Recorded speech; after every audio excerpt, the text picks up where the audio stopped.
We are going to be covering lesson 83 on simple probability. So, simple probability is when the outcomes have an equal chance of occurring, like rolling a die, flipping a coin, a fair spinner. Those are all simple probability because every outcome has the same chance of happening that another outcome does. Second important thing is that the set of all possible outcomes, not income, is often called the sample space. So we're going to start really simple. Number one, if I roll a die, that's singular for dice, what's the probability of getting a 5?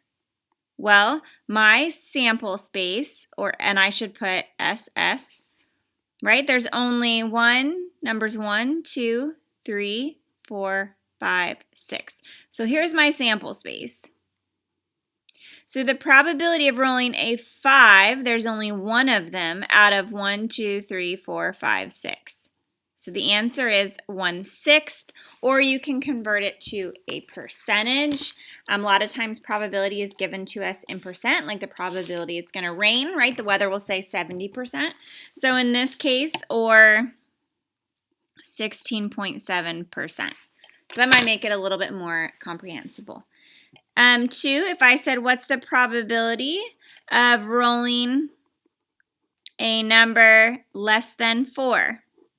So using the same sample space, right? 1, 2, 3, 4, 5, 6. All right, so here's my sample space. If I count numbers that are less than 4, there are 3 of them. And there are still 1, 2, 3, 4, 5, 6. So 3 out of 6, or 1/2. Or, right, that would be a 50% chance when you roll the die that you get a number less than 4. All right, if we're going to make it more complicated, if 2 dice are rolled, my sample space changes quite a bit. So if the first die is rolled, I have numbers 1, 2, 3, 4, 5, 6. So here's die number 1.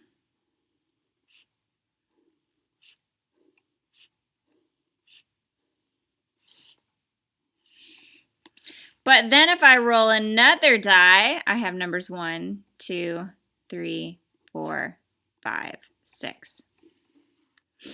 So let me move this up.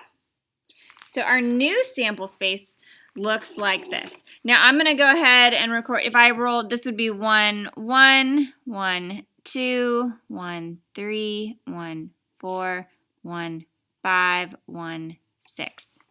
Right? This would be 2, 1, 2, 2, 2, 3, 2, 4, 2. I'm filling in the sample space in order to answer the following probability. I start with the number to the left. So 3, 1, 3, 2, 3, 3, 3, 4, 3, 5, 3, 6, and so on. And we're going to, for the next few problems, be based on whether both die are being rolled. So this is 4, 1.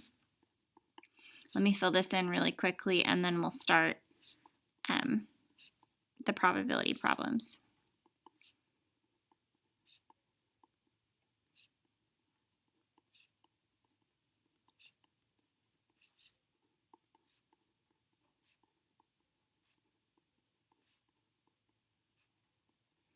All right, so if I roll 2 die, what's the probability that their sum is 7? Ooh, so I have to look at how many in here have a sum of 7. So here's the sum of 7, 5 plus 2, 4 plus 3, 3 plus 4, 2 plus 5, 1 plus 6. So that's 1, 2, 3, 4, 5, 6 out of our total. Now this is a 6 by 6. There are 36 total possibilities or total boxes. So out of 36, which is 1/6 or 16.7%. Sorry, that decimal looks funny. Part B, what's the probability the sum is a number greater than 8? And I guess so those of you just using my notes, sum is greater than 8. All right, well, not equal to, just greater. 6 plus 2 equals 8, but 6 plus 3 is 9. That's 10, 11, 12, 8, 9, 10, 11, 9, 10, 9. So there are 1, 2, 3, 4, 5, 6, 7, 8, 9, 10 out of 36 boxes, which is 5 over 18, or that would be 5 divided by 18 would give me 28%. Totally up to you. What's the probability that their sum is 14? So if I look in here, the only 6 plus 6 is the greatest one. There is no sum of 14, so my probability is 0. You can have a probability of 0. Let me change something.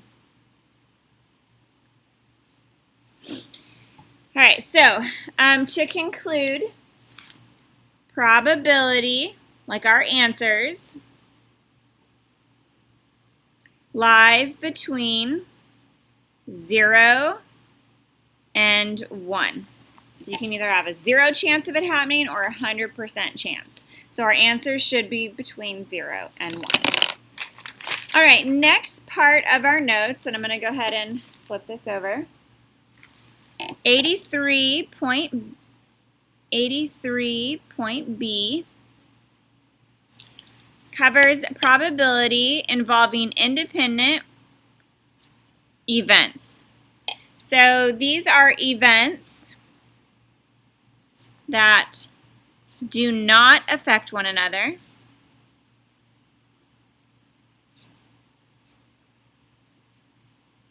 And in independent events, you can have 2 or more of them. Okay, so we're going to jump right in. Let's say a coin is tossed 3 times. Part A, what's the probability that I get heads every time? Well, now you could create a sample space for this, don't get me wrong, but I think it's faster to just use common sense. So there is one side that is heads out of 2 total sides on a coin. So this is the first toss. The second toss, I still only have 1 heads out of 2 sides, so this is the second toss. And the third probability is the same. That's why they're independent. The coin doesn't change. Whether I get heads or tails here does not change the probability of the next event occurring. So these events remain independent of one another. And if I multiply straight across, I get 1 out of 8. What is the probability the 4th time I toss it is heads? Okay, well, again, it's still a coin. So the 4th time I still have 1 heads out of 2 sides. So I have a 50% chance every single time. All right, number 2, if I roll a die and flip a coin,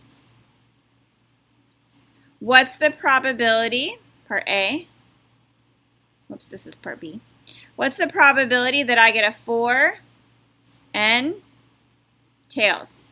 Now, I can use a sample space, but I'm just going to simplify this as it is.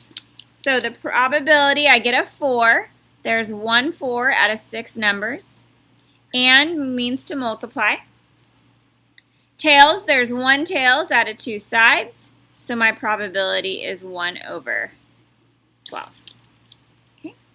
What's the probability I get an even number and heads?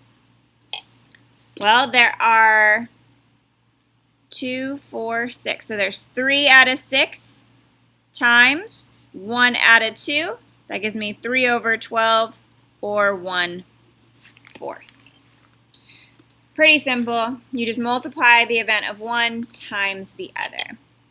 Finally, in 83.C, it talks about dependent events, or in the scenario where there is replacement. So these are dependent, where one event does affect the probability of the other.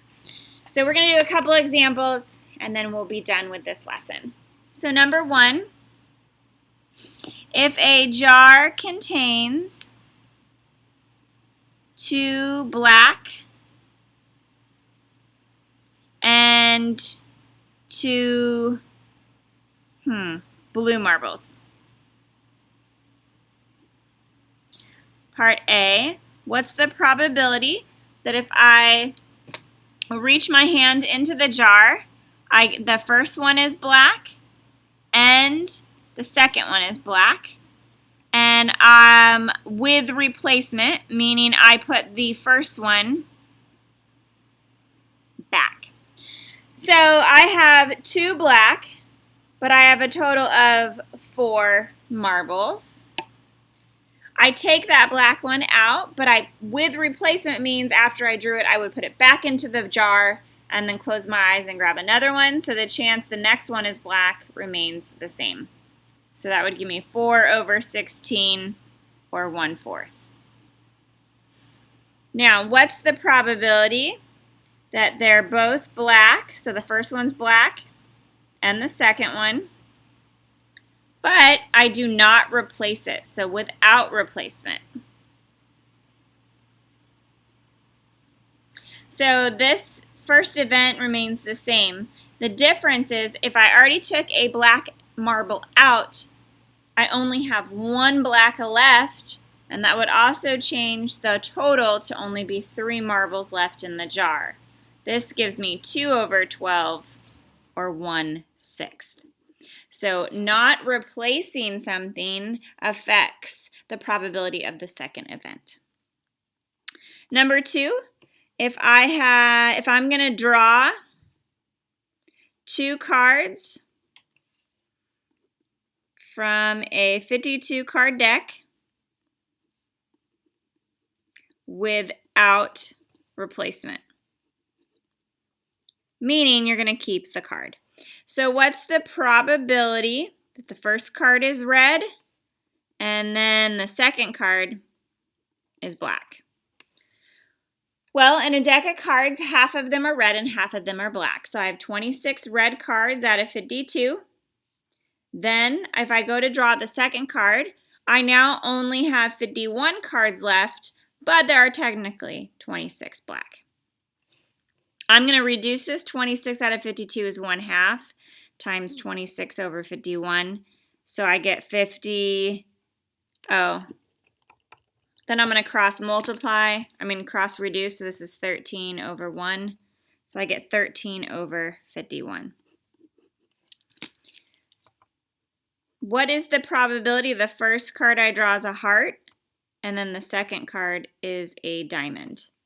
Well, there are 13 hearts out of 52 cards, but if I keep that first one, I now only have 51. You know what? I'm going to change this to be 2 hearts. So if this is a heart and I keep it, I now only have 12 left. So 13 over 52 is 1/4 times 12 over 51. This can be reduced to be 3. So my final answer is 3 over 51. And that concludes our notes. So for homework 83, we're going to skip numbers 3, 14 through 16, 20, 26, and 27. Thank you.